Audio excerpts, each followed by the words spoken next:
Hola, es un gusto saludarlos. Yo soy el doctor Gustavo Martínez Mier. Agradezco la oportunidad a la Asociación Mexicana de Cirugía General a través del doctor José Luis Beristain Hernández la oportunidad de poder participar en este curso del Congreso que se está celebrando en León. Desafortunadamente, compromisos de mi agenda no me permiten estar aquí, pero compartiré con ustedes en esta breve presentación en el video el tema que me tocó sobre los conceptos actuales en la fisiología de la pancreatitis aguda.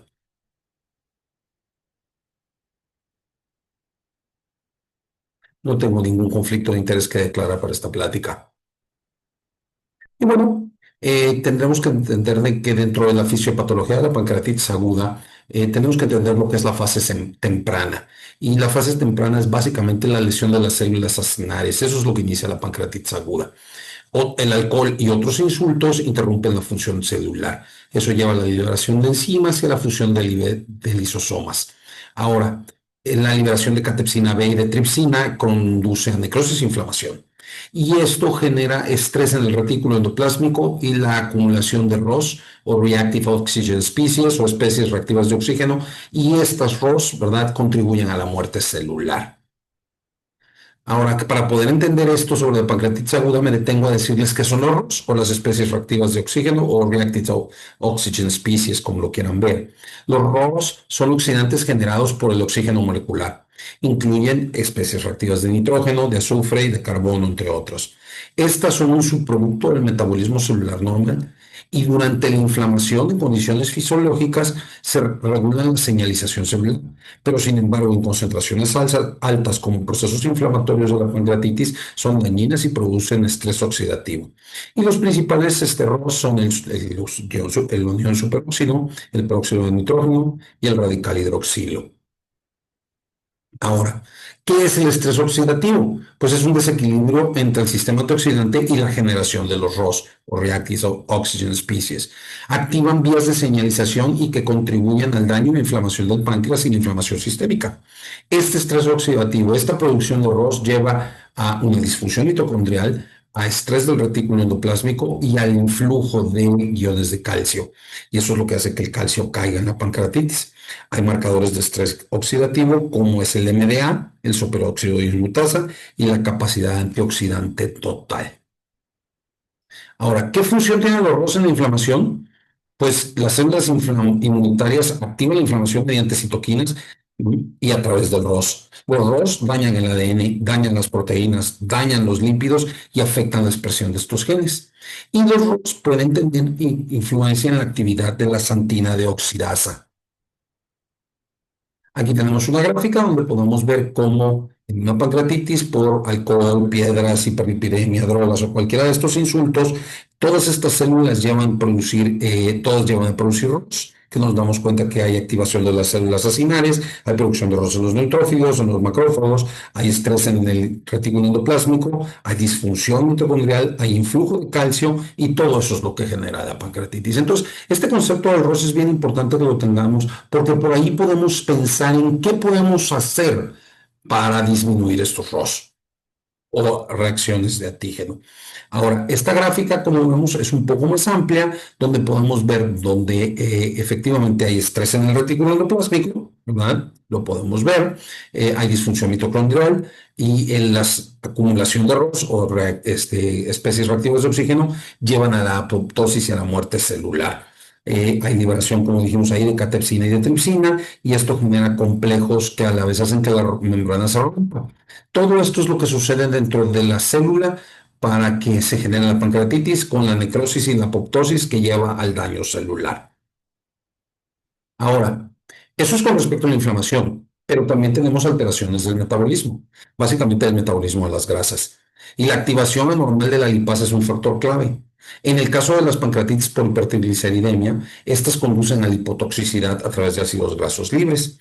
Estos interrumpen las membranas celulares, las disrupcionan, como lo vemos ahí abajo, aumentan el calcio intracelular y activan un mecanismo conocido como el inflamosoma NLRP3. Esto genera más inflamación, más estrés oxidativo y más necrosis, como lo vimos en la diapositiva anterior, la cual estoy regresando.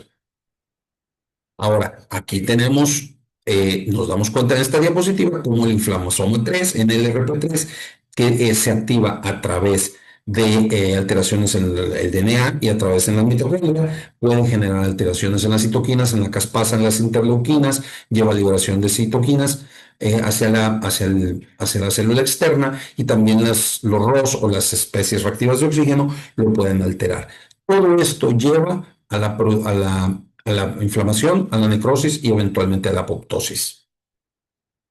Ahora, la lesión pancreática afecta la secreción de insulina. La inflamación también reduce la insistencia de la insulina. La interleucina 6, perdón, se eleva durante este metabolismo de la glucosa y las adipocinas, que son la leptina y la adiponectina, vinculan a la obesidad con la gravedad de la pancreatitis. O sea que un paciente que tiene un poco de obesidad, pues evidentemente con estas alteraciones de la glucosa, del metabolismo de la glucosa, como la secreción de la insulina, le puede tener un mal pronóstico.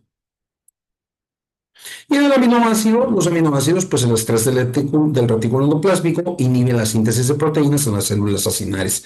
Esto lleva a catabolismo, que obviamente procesa las proteínas dañadas, y obviamente esto afecta la reparación pancreática y aumenta el estrés. Entonces, las alteraciones metabólicas también influyen tanto en la glucosa como en los lípidos, como en los aminoácidos, influyen a perpetuar este círculo vicioso de inflamación pancreática con necrosis y apoptosis. Ahora, ¿qué se ha visto con respecto a esto? Hay gente que ha intentado intervenir sobre la pancreatitis con fármacos antioxidantes, que son tipos de moléculas con propiedades antioxidantes, como enzimas y moléculas no enzimáticas.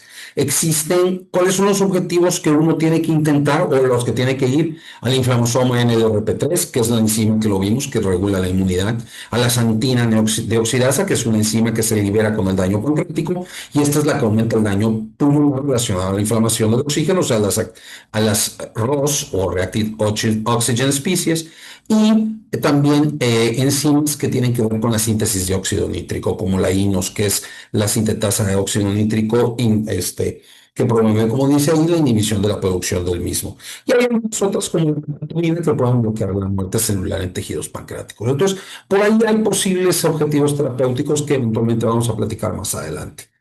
Ahora, también existen vitaminas para la intervención en las pancreatitis, como la vitamina B12, que activa la cisteotina B sintetasa, y esta cisteotina disminuye el estrés oxidativo, que es este mecanismo, este caldo de cultivo que tenemos con la inflamación de la pancreatitis. La vitamina C puede reducir la necrosis pancreática inhibiendo la activación plaquetaria, elimina los radicales libres y reduce la inflamación y mejora la microcirculación. También la vitamina E protege las membranas celulares y reduce los mediadores inflamatorios. Ahora, ciertas intervenciones, obviamente que tiene que ver el control de la hiperglicemia con insulina, puede reducir la inflamación y mejorar la función pancreática. Algunas gentes pudieran ver la metformina para mejorar la sensibilidad a la insulina, o los agonistas GLP. Estas son pequeñas cosas que la gente se le ha ocurrido en base a todo lo que platicamos de fisiopatología pancreática, cómo pudieran ayudar en el tratamiento de la pancreatitis aguda. Terapia combinada de insulina y heparina con hipertrigliceridemia por el metabolismo que platicamos de los lípidos, ¿verdad? Se usa para la reducción de triglicéridos y en hipertrigliceridemia grave, disculpen. Y obviamente la insulina activa la LPL y esta LPL pues obviamente tiene que ver con la disminución de los hipertriglicéridos, aunque en realidad existen controversias de la heparina en el largo plazo. Ahora, terapias en emergentes. La ulinastatina es un inhibidor de proteasas de amplio espectro que evidentemente tiene que ver con la reducción de xantina deoxidasa, que tiene que ver con la disminución de ROS y eso hace que haya menos complicaciones de pancreatitis. Análogos del factor del crecimiento de fibroblastos que regula el metabolismo de lípidos y evidentemente la sensibilidad a la insulina y la homeostasis. Esto tiene que ver con un mejor control de la homeostasis en una pancreatitis y evidentemente el tener un mejor control de la homeostasis podemos tener una mejoría de la pancreatitis. Y finalmente la modulación de la microbiota intestinal con probióticos y trasplante de microbiota para restaurar la barrera de la función intestinal y reducir la inflamación, porque como lo vimos en una de las diapositivas anteriores, por la ruptura de las membranas celulares, pues puede tener efectos sobre la translocación bacteriana. Ahora, esta diapositiva nos dice algunos efectos que hay contra diferentes cosas. Efectos antisecretores que disminuyen las enzimas. Desafortunadamente, no todos han tenido tan buena efectividad. Esta es una revisión de 2019 donde buscamos, donde ellos se dedicaron a buscar ensayos aleatorios controlados con respecto a la utilización de diferentes cosas. Las diferentes cosas que se utilizaron, pues bueno, fue para uno, buscar disminución en la secreción de enzimas pancreáticas con glucagón, calcitonina, somatostatina, que fueron inefectivos. Hay inhibidores de proteasa, que ya lo platicamos, la uninastatina tiene buenos resultados, pero sus beneficios es todavía controversiales, es básicamente inhibición de proteasas que obviamente disminuyen las citoquinas inflamatorias, que son las que tienen que ver con el daño pulmonar. Hay antioxidantes, los cuales también han sido, no hay datos, no han sido efectivos. Actualmente la revisión, este artículo de 2019 nos platica un poco de los supositorios de indometacina, pero ya existe evidencia al día de hoy de que la indometacina tiene un factor protector en la pancreatitis post-CEPRE. A lo mejor no en todas las pancreatitis, pero sí por lo menos en la post-CEPRE. Los antibióticos y los probióticos, pues evidentemente no son efectivos, ¿verdad?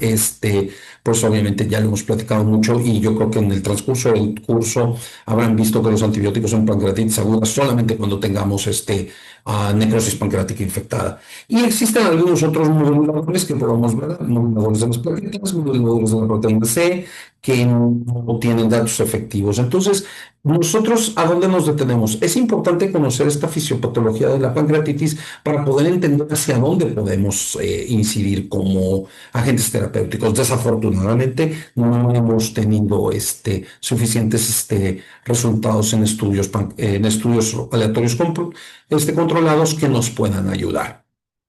Entonces, ¿qué conclusiones podemos tener de los nuevos conceptos o los conceptos actuales de fisiopatología?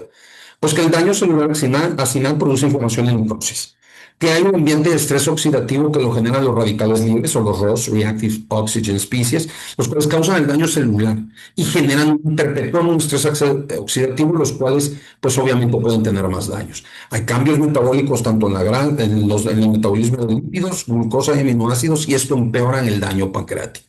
¿Y qué podemos tener como tratamientos y terapias emergentes? Pues buscar antioxidantes, vitaminas, terapias en el control del metabolismo de la glucosa, análogos del factor de fibroblastos y modulación de la microbiota.